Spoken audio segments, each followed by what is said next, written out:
Hi everyone, Paul ISM. Welcome to part 1 of our Tamiya 112 bike build. So we're building Casey Stoner's 06 RC Honda 211v. If you want to see the kit and the aftermarket we're going to use, go back to the pre-build video I did the other day. I run through the kit and all the aftermarket we're going to use, paint, etc. And that'll get you going on the start of this build. So here we're part 1 today. Didn't think I'd be here as quick, but I had a good day at the bench yesterday, got loads of work done, and more than enough to add a video to the collection. So this is part 1. So today we're going to cover getting the bodywork glued together, we're going to get all the frame glued together, get the magnets in the fairings, because we're going to do away with those screws, so a little bit of work to do there as well. And then we'll come back in part 2 and get the bodywork all prepped for primer, and hopefully get some paint down as well. Like I say, I'm going to try and get the videos 20-30 minutes long. And they'll literally be released as they're done. That could be every other day, every week, whenever they're ready. I will release them. So stand by, keep an eye out, and you'll see them when they're released. So let's go and see where we're at, where we're starting at, and then we'll come back and have a little chat when we're finished.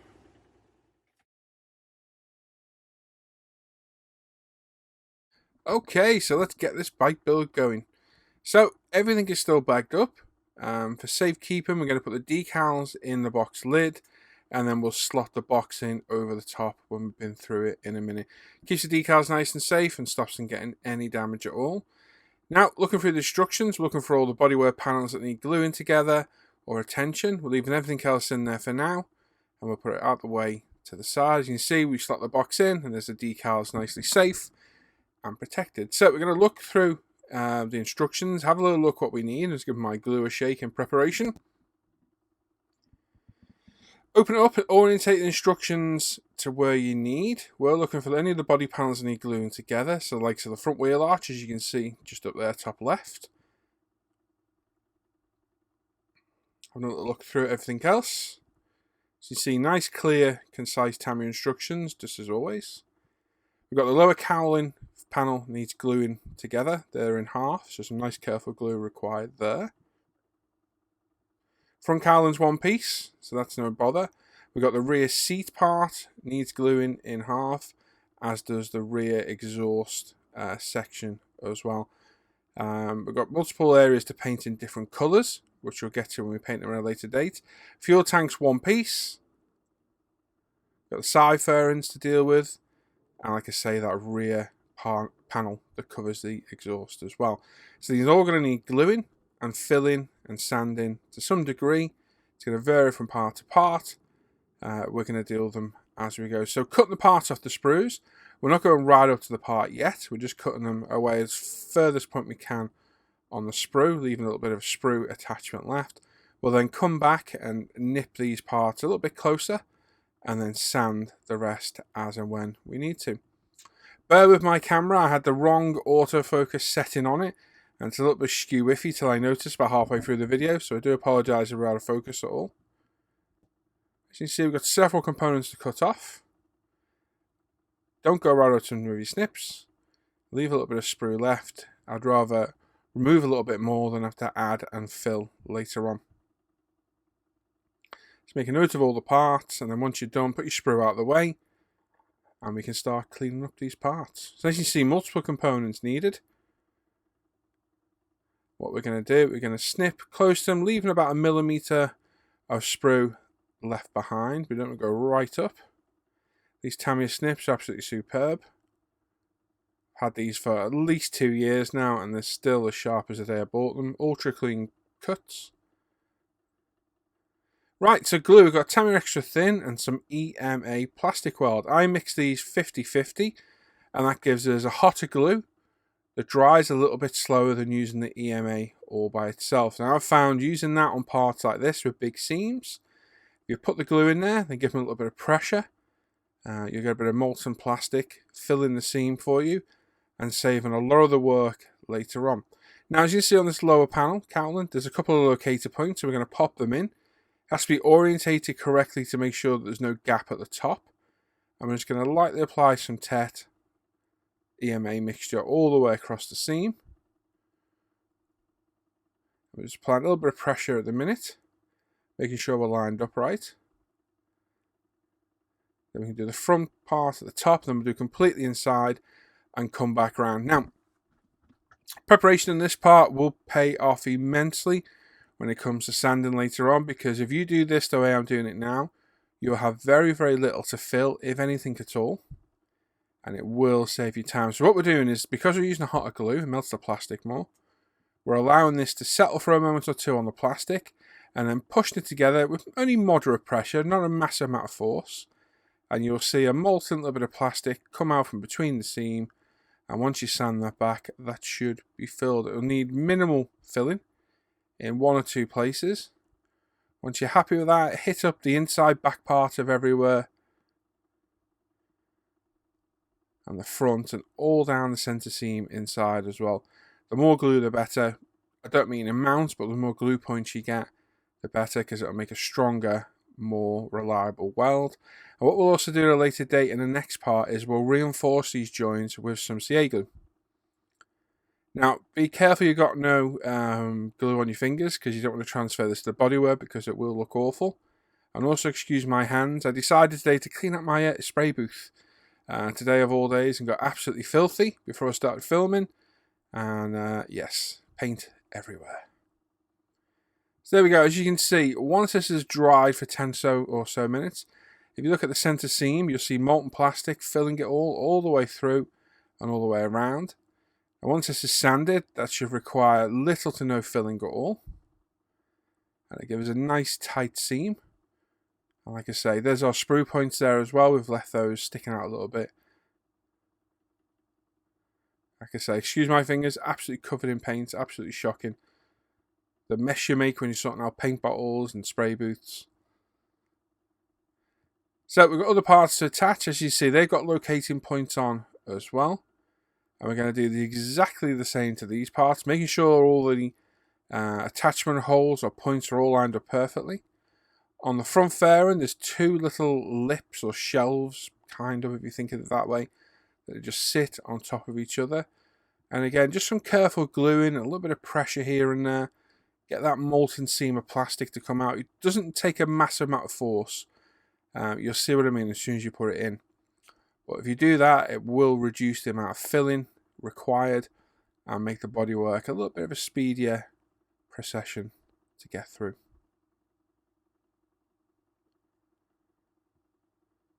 So there we go. That's all the parts glued together. We've got a nice molten seam down the center of each one. As you can see, everything's glued. We're going to let this dry now for at least 24 hours. We are using a nice hot glue. We've got the inner portions in the back of here, left and right. They were placed in, hit with a bit of the glue, and then pushed forward in the same way to get a bit of pressure in there.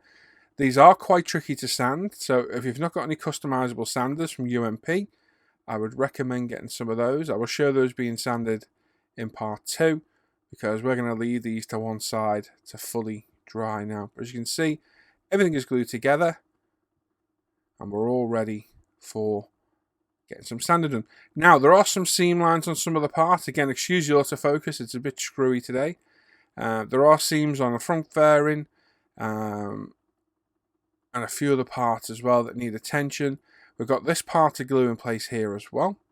Now, it says to glue it on afterwards. I prefer to glue it now. I'd rather paint in there later than glue this and risk ruining your decent paintwork halfway through. So it literally just slots in there, and you can hit it with a few dabs of glue. Drop it once or twice, make sure you do that first. There we go.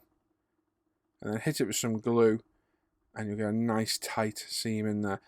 Now, again, with TET as always, wipe off the brush before you hit it. You don't want masses of glue hitting the model, because all it will do is capillary action itself all the way through the front and leave big marks, or even worse, you'll put your finger in it and leave a nice big fingerprint on the body panel. It is fixable, but it takes a lot of work, and it's a little bit of a nightmare to fix. Like I say, I do apologise for the autofocus. I hit the wrong setting and didn't notice at all till about halfway through this video, and it's focusing all over the shop.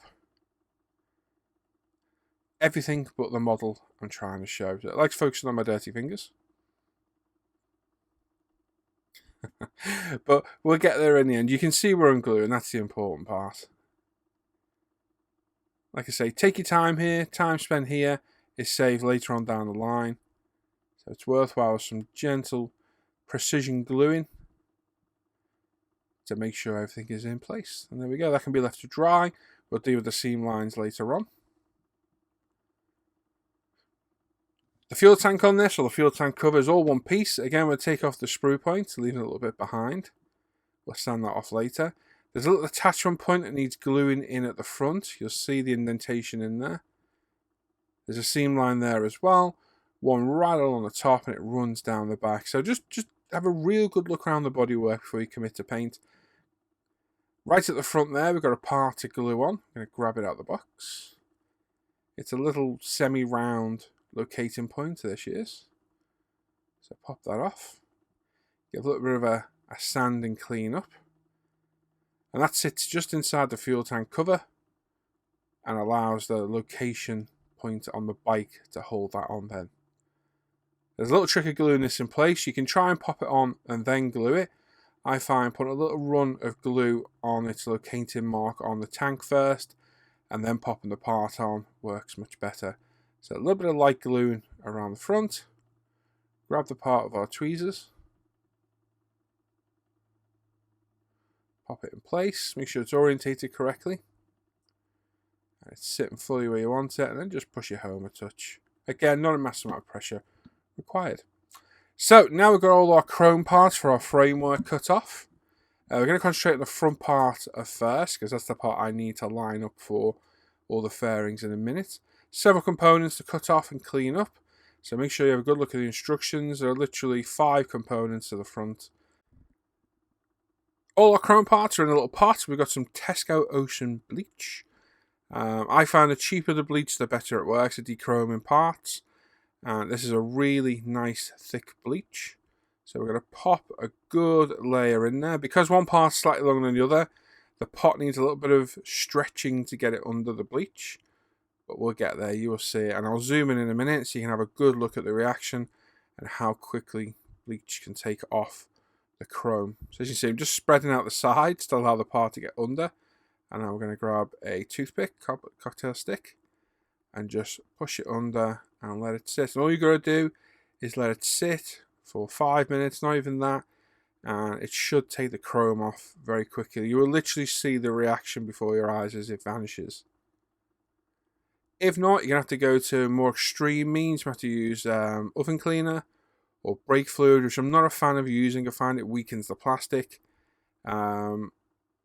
Or, if the worst comes to the worst, I've primed over chrome parts before and sprayed them, and it's worked.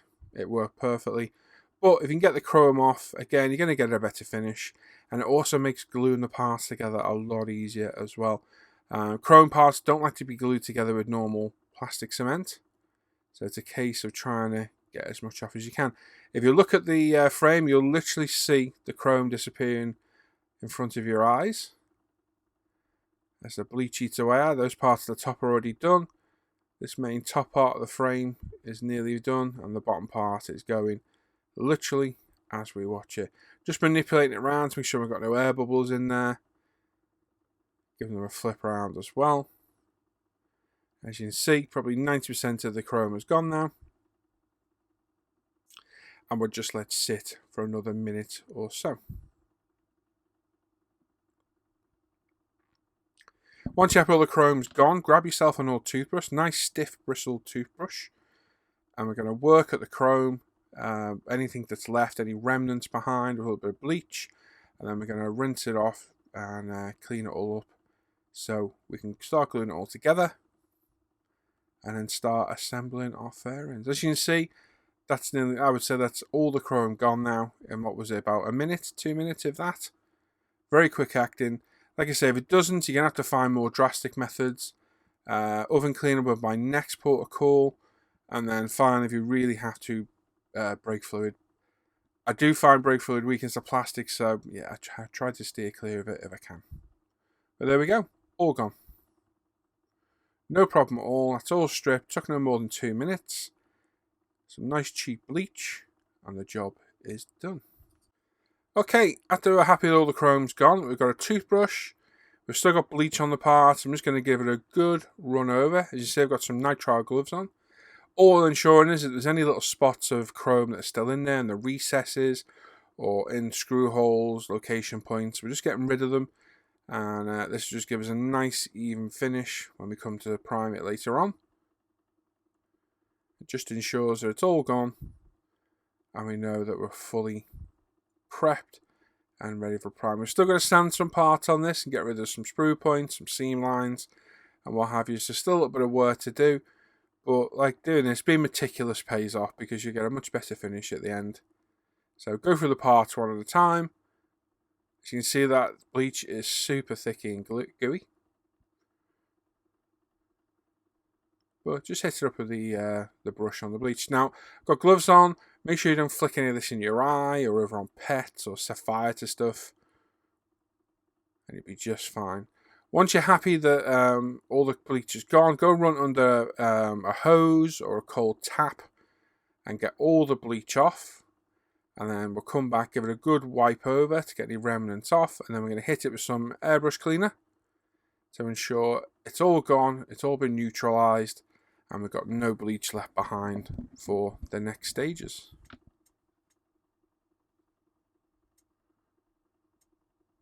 So there we go, some Ultimate Airbrush Cleaner in a medicine cup. If you stick around, you'll see me knock this over in a second, which is always great fun. So load up our brush, give it a good clean to get the bleach off, and then dip it back in, and we're going all over the plastic to remove any remnants that might be left behind, fingerprints, any bleach, last bits of chrome, and just give it a nice thorough cleaning all over until you're happy that it's all cleaned. Now, like I say, any second now, I'm about to tip that pot of airbrush cleaner up all over my bench, so we can all sit back and have a little laugh together and think, what an idiot Paul is. Fancy spilling that all over the shop. Oh, there she goes. All over the shop. All over the bench. There we go. That's it. Mop it up. There we go. It wouldn't be modelling if we didn't knock things over. Thankfully, we're nearly done with the cleaning, so it's not the end of the world. It's only airbrush cleaner. It stinks a little bit, but the bench will certainly be clean because it's had bleach on it and now airbrush cleaner. So any bacteria there, 99% of them are now gone. There we go, all cleaned up and dried. We dried them all off with some kitchen paper and cotton buds in all the recesses. Now we've got several components that need cleaning up. There's a couple of seams in there. We've got the sprue points we cut off earlier. There's some seams on some of the cylindrical parts we need to clean. So a good visual inspection all the way around. We'll see where it needs doing and just deal with it with the appropriate sanders, either sponge, thinnies, and your buffers. So we're going to assemble these first. Get them all glued in place, and then we can look at mounting our magnets in the frame and into the fairings as well. So just make sure we're all the way around. And we can pop in the first component. We will get focused in a bit, trust me, we will. I will notice in a little bit. There we go, this is our EMA Tamiya extra thin mixture. Again, and we don't want massive of it here because we don't want this to be splooging out everywhere. We're going to glue these nice and neatly in place. Like so. Again, try not to spill any tet down the side of the frame because it is going to add extra work to clean up. This will be a metallic finish and any flaws are very easily shown. So make sure where you're putting your fingers there's no glue. If there's any excess, wipe it off very quickly. There we go. Rub your fingers to get rid of it before you touch it back. Job done. So with the front part in, we now got the lower support in at the back. A little bit of tet and push it home. Same with the top piece, a little bit of tet and push it home. Again, refer to instructions, make sure you got them orientated the right way, but with the shape of the parts, they pretty much only go in one way anyway. So get the front of it in, and then before we pop the back pieces in, we'll put a little bit of tet in there on each one. And then we'll push them home.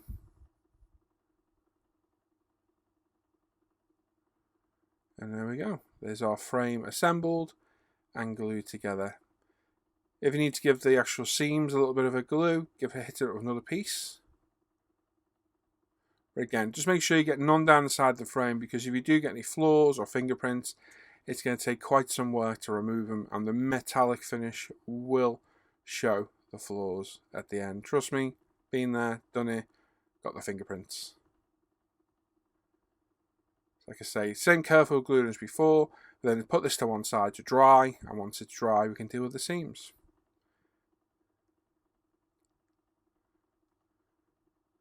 Now, these screw points I'm talking about, this is my 03-211v.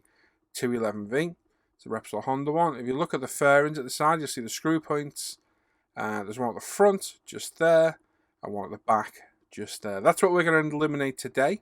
Replace those with magnets, and then we'll put some metal fastener fittings over the top to simulate the real motorcycle fittings on the real bike. This is a beautiful bike. It's Rossi's 03 Repsol Honda. Really enjoy building this. And this is a very similar bike we're building now, and hopefully it'll look as good.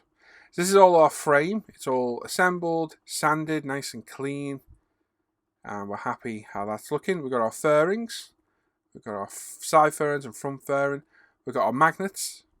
Now these are 1x1mm rare earth magnets. I've stuck them to my metal ruler for safekeeping. So we know where they are. They are a bit of a nightmare to work with, but you get used to them. So I've already done one side, a little bit of a practice piece. So as you can see, if we pop the front one on and the back one on, it'll hold itself perfectly fine. And there we go. So we've got the holes there still at the minute, but there's two magnets in the fairings, two magnets, one magnet in the frame, one magnet on the front fairing as well. So they are opposing sides attracting each other.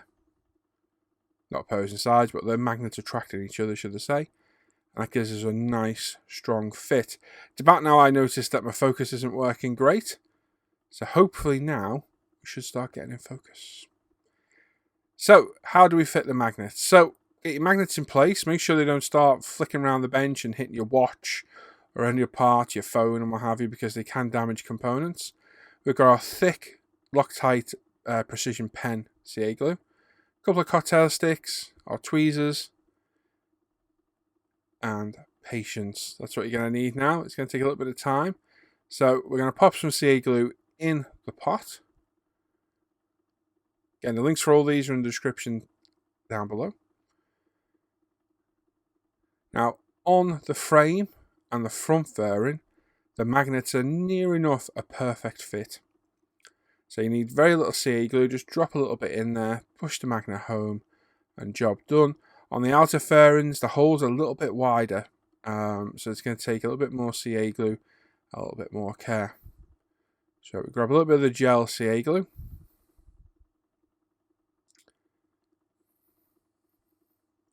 I'm going to grab one of our magnets. So I found the easiest way to do it is pick one up with the tweezers and then pop it on the top.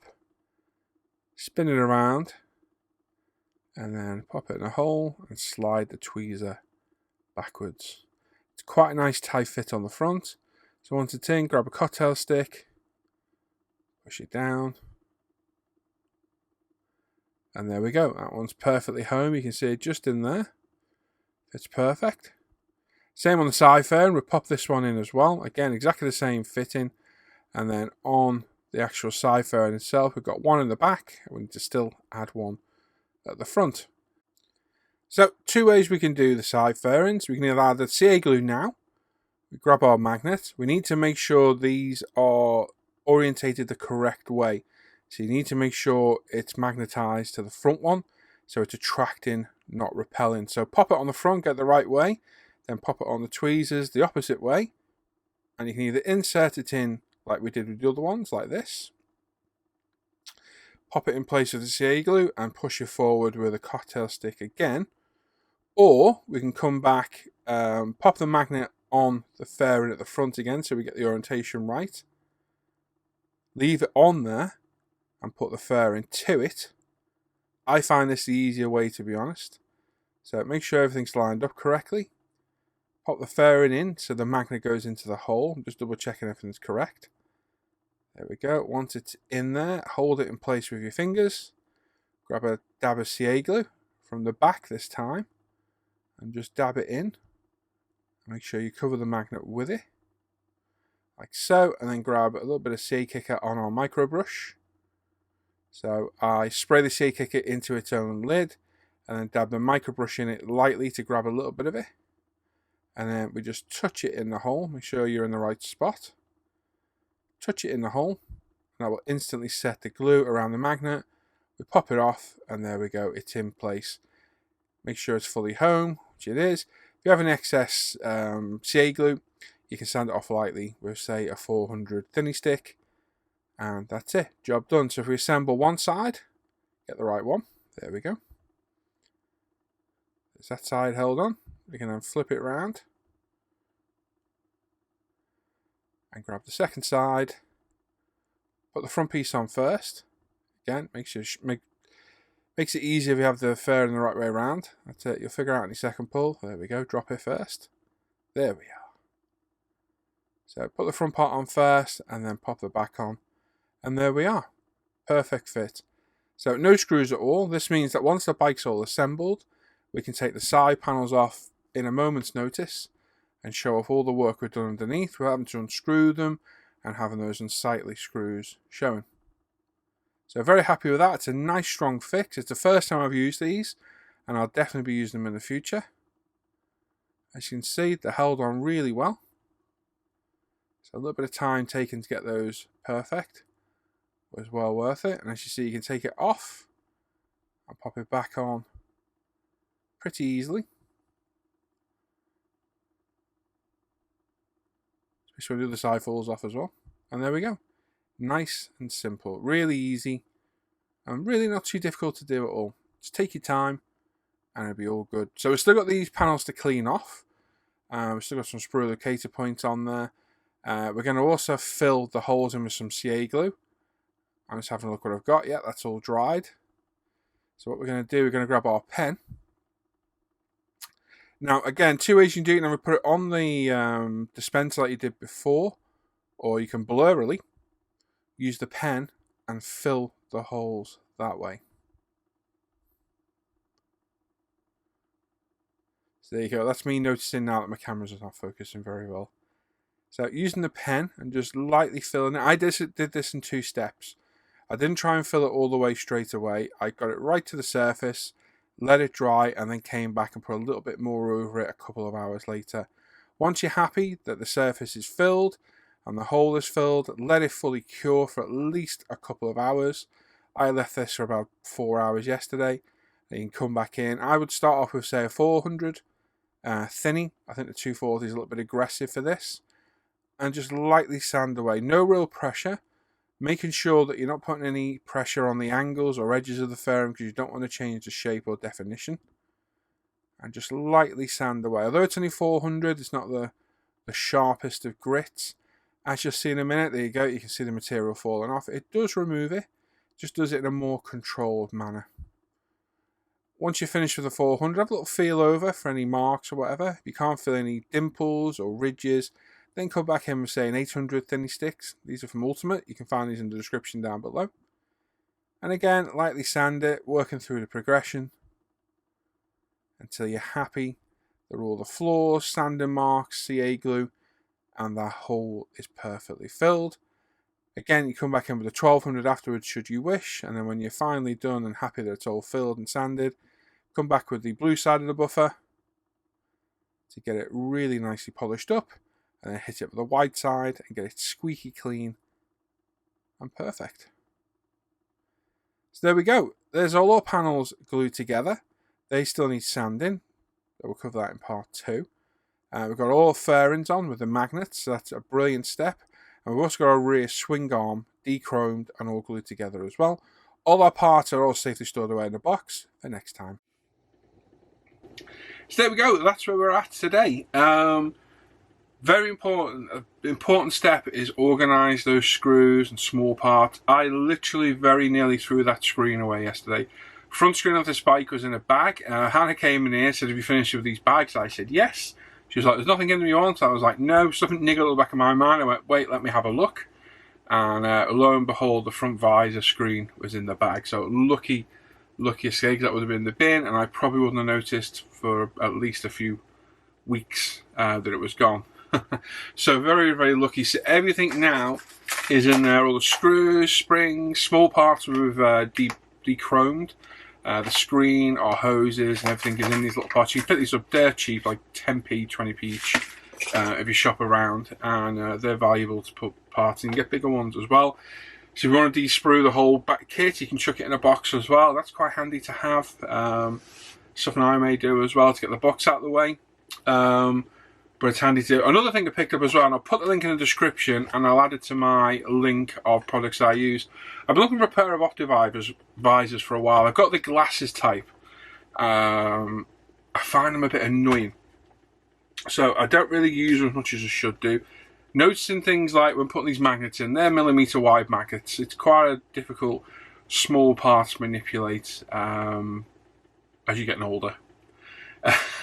So I've been looking for a pair of optic visors. I've been asking around. I looked at a Zeiss pair that were like 75 quid, but they were only 1.4 times magnification. To be fair, they probably would have done. There's the Tamiya ones, which go to 2 times, but speaking to David, a friend of mine, who's got a pair, he said he found them uncomfortable and they're not cheap, or they're like 90 odd quid. So a few of the guys in the Hangouts use a glasses pair by a company. I found a similar pair that look really good, so this is them. I'll put the link in the description. They're very good. They come with multiple lenses, things from like 1 to 3.5 times. There's a light on the front, rechargeable light. Very, very comfy headband as well. Fully adjustable front, back. You can have 2 lenses on the front, so you can flip magnification in a heartbeat, or add magnification. So if you've got like a 2 times in, you put the 1 times on, you go from 2 to 3 in a second. There's even a little loop on the front as well. Now you look a bit of a prat wearing them, but they do help. The magnification helps. They've got good focal length depending on the magnification you're using. I'm at 1.5 times, that's about right for me. And what I'll do, I'll show them in the next video. I'll go over them in the video when we start and have a look. But they're only, I think it's like £19 on Amazon Prime. I'll put the link in the description and I'll add a link in with the products I use. But very good, well made, really nice and comfy, and it even goes bigger than my big old head, so it will fit quite large heads. And yeah, recommended purchase there, very cheap, and seems to be a very good product as well. Right, so there we go. As we're seeing, yeah, so magnets are in. That thing I've never done before. Really easy to do. A little bit of time and care, and the sanding, filling in the CA glue. Seems to have gone pretty well. We'll know more when we prime. Glad I de-chromed all the frame. It's definitely a better way to start. I've done it with and without, and I'd rather take it off if I can. Bleach took it off in seconds, as you saw. And all the fairings and parts, they're all glued. They've been drying now over 24 hours, so in the next video we'll sand those back, check the seams, they should be fine. Using our hotter glue, the mix of EMI and TET really works well on melting seams together. So yeah, so hopefully we get some paint on it next time, get prep for primer, get some paint down and really crack on. Then we can crack on with the engine and start really moving forward with the build. As always, got any comments or criticisms, pop them in the chat down below. Got any questions, pop them in there as well. And I answer all the comments. Might take me a while to get around to, but I do answer them all. And yeah, if you've got any thoughts or whatever on the build, let me know. And I will post some update pics on ISM and my Pull ISM page as well. All the links to everything I've used in this video can be found in the description down below. It takes you a big long list of products over on the forum and links to where you can buy them from as well. So anything you've seen me using today, go over there and have a look. It's literally in the description down below. You click on it, it takes you to a big long list. They're all there. They're in no particular order, and there's links. If you can't find a link to your country, have a Google for the part number or number on it, whatever, and you'll find them there. And there we go. So I'll see you in part 2 very soon. Hope you found it interesting today. I'll catch you all next time. Take care. Bye-bye.